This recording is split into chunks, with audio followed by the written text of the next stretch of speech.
Good morning, good afternoon, good evening, wherever you're watching me from across the world. My name is Omenoko Emeka Moses of this channel, Omenoko Lifestyle. Welcome to my channel today. Let me adjust my camera. So, today is 2nd of April 2025. Today is 2nd of April 2025. Today is day 55 of our beans farming experiment in dry season. Today, or let me say yesterday, I talked about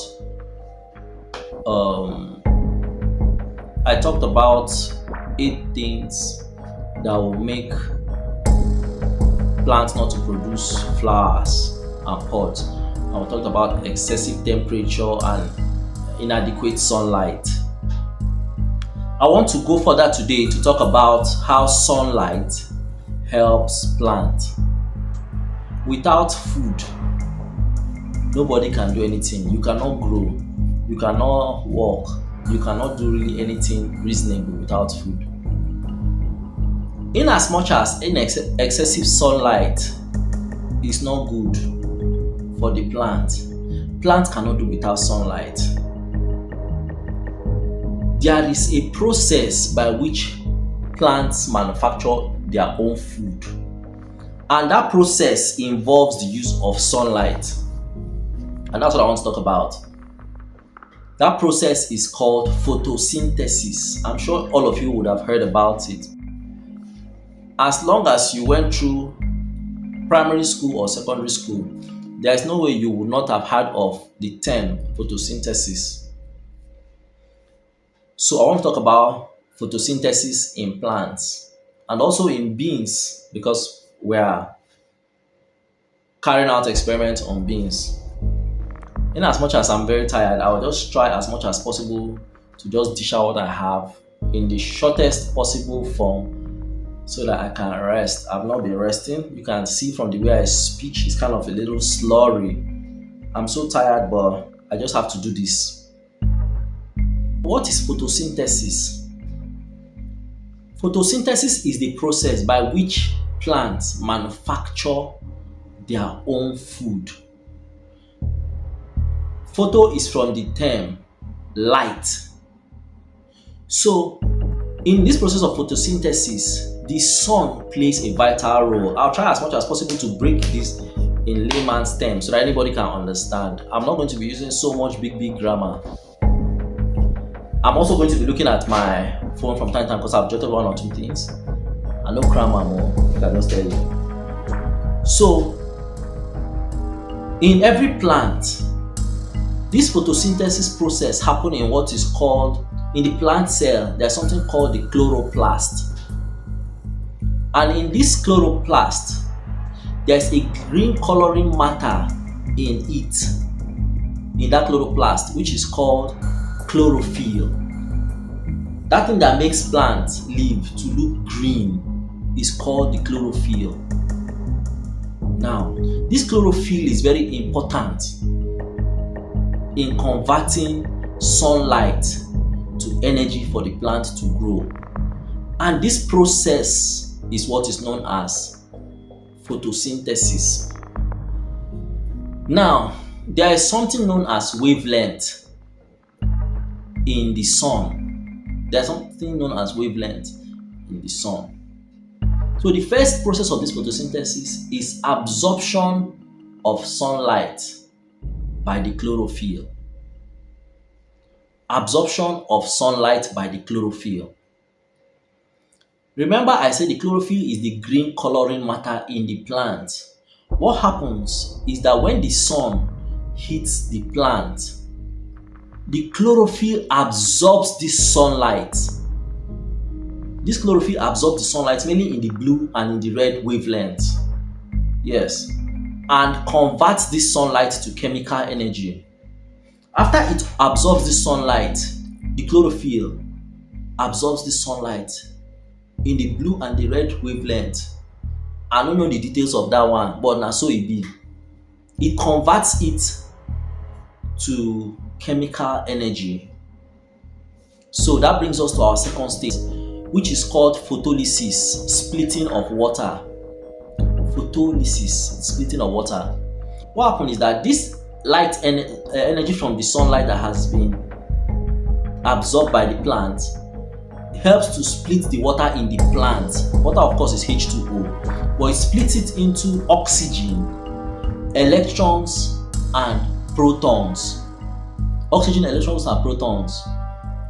The oxygen that is being separated in this photolysis process is being released into the atmosphere, and that is this air that we breathe.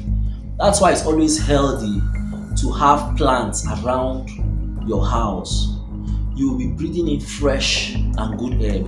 It's good to have plants around your house. You have clean air because the plant will be giving off oxygen, not all this polluted air, lead and all that is in the atmosphere from cars and burning, whatever. What happens after the oxygen is released into the atmosphere? It takes us to the third stage. Remember I said the water, when it's being split, is split into oxygen, electrons, and protons. So these electrons and protons help to form what is called energy carriers in the plant. They are ATP and NADPH. ATP and NADPH. ATP stands for adenosine triphosphate. Adenosine triphosphate, while the NADPH stands for nicotinamide adenine dinucleotide phosphate. Now, wow, chemical people. I'm not a chemist though. Let me not lose my voice. But that's what it's from. So it from after splitting of the water molecules in the plant and oxygen is released into the atmosphere, the electrons and the protons go to form energy carriers. The energy carriers are ATP and NADPH. ATP, adenosine triphosphate, while the NADPH is nicotinamide adenine dinucleotide phosphate. Come on, Kambalahi, Katumabaroba. Which are energy-rich molecules. So ATP and NADPH is formed through the protons and electrons, while oxygen is given out. I want to believe what happens is that when these molecules or oxygen leaves the plant, these electrons and protons, because of the sunlight, become heated and they become excited. And what happens when electrons get excited? They hit the next electron. If you did chemistry, they hit the next electron and it excites the next electron and it excites the next electron. So as the excitement is going through from electron particles to electron particles, I'm sure that's how it forms this energy. I don't know. I'm not giving details. But that's what I want to believe. The excitement in the electrons and the protons and the movement of the atoms. Atoms are made up of electrons, neutrons, and protons. So as the electrons and protons are getting excited, I want to believe energy is being formed as the water is leaving, as the oxygen is leaving the plant. That's something to note. So this takes us to the fourth stage, carbon fixation, which is also known as the Calvin cycle. In this stage, the plant takes in carbon dioxide. As this energy movement or whatever is going on within the plant, as this production of energy is going on, the plant takes in carbon dioxide, what we as humans exhale. This processes occurring allows the plant to absorb it, cleaning your atmosphere. Have plants in your compound. It purifies the air. If you know anything about that, how plants purifies air in your area, please drop it in the comment section. Let us know. So carbon fixation. In this stage, the plant takes the carbon dioxide from the air and using ATP and NADPH converts it into glucose. All this thing, the chlorophyll in the chloroplast, is what is enhancing all these chemical reactions happening within the plant system. As the oxygen is leaving, the plant is able to absorb carbon dioxide, combines it with this ATP and NADPH to form glucose. Carbon fixation forms glucose. Glucose, the chemical ratio for glucose, C₆H₁₂O₆. And we all know glucose is a type of sugar, of course. Glucose is basically sugar that helps to give energy. You know, I remember when we were kids. I don't remember when I was a kid in this ramification, but I remember when my younger ones were coming up, they would buy glucose for kids and all that. And even my son, at some point, we had to buy glucose for him to be mixing with his things he takes and all that. So glucose gives energy. Glucose. So the CO2 trapped from the atmosphere, yes, CO2, that's the carbon dioxide trapped from the atmosphere by the plant, is mixed with this ATP and NADPH to form glucose. Then the final stage of this process, number 5, the glucose that is being produced from this process is being used immediately by the plant to grow, remain strong, or is stored as starch within the plant system so that it can use as energy later to grow. You can see how important sunlight is. That's how important sunlight is in plants. That's how it helps the plant manufacture its own food. So what is the food that we're talking about that the plant is manufacturing? It is not eba. It is not gari. It is not for masara. It's not for maize. It is for the production of glucose, the energy the plant needs to keep surviving. So you can see that if you don't have enough sunlight where the plant is, photosynthesis cannot occur properly. So there will not be enough glucose. So your plant will be looking dull. Remember what was happening to my beans at the earlier stage when it was not receiving enough sunlight? They were all looking dull. This is how the beans leaves were looking. It wasn't receiving enough sunlight. Bam! Wasn't receiving enough sunlight. Nobody fit tell me anything.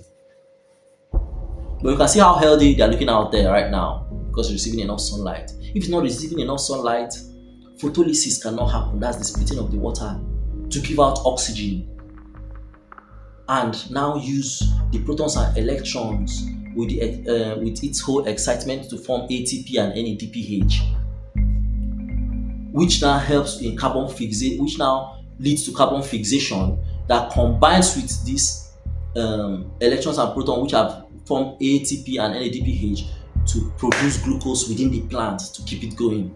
So you can see how photosynthesis helps plant to produce its own food. Agriculture. There's a lot that happens in this whole process before the plant is fully matured so that you can eat. But we don't know. We just see that the beans seeds have come out, the beans pods. There are lots of processes that have gone on for this to happen. I'm going to end here. Let's go and see the garden, and from there it's going to be a goodbye. I'll probably come back here or I may not. If you have not subscribed to my channel, please subscribe to my channel right now. Omenoko Lifestyle. I'm somehow majoring on food. I'm not an expert. We're carrying out an experiment to know if beans will grow in the dry season. I cannot be showing you beans that have not gone past one stage every day, so I'll show it to you, but we'll use the opportunity to learn something else. Thank you very much for visiting my channel. Subscribe, like, drop a comment for me. God bless you. Basibe. Okay, today is our day 55. of the beans farming experiment in dry season, and today is 2nd of April 2025. Still we have no flowers. I'm going to use this leaf now and do bean soup. Oh, beans leaf soup. That's my wire. So apparently no leaves, no flowers yet on the beans.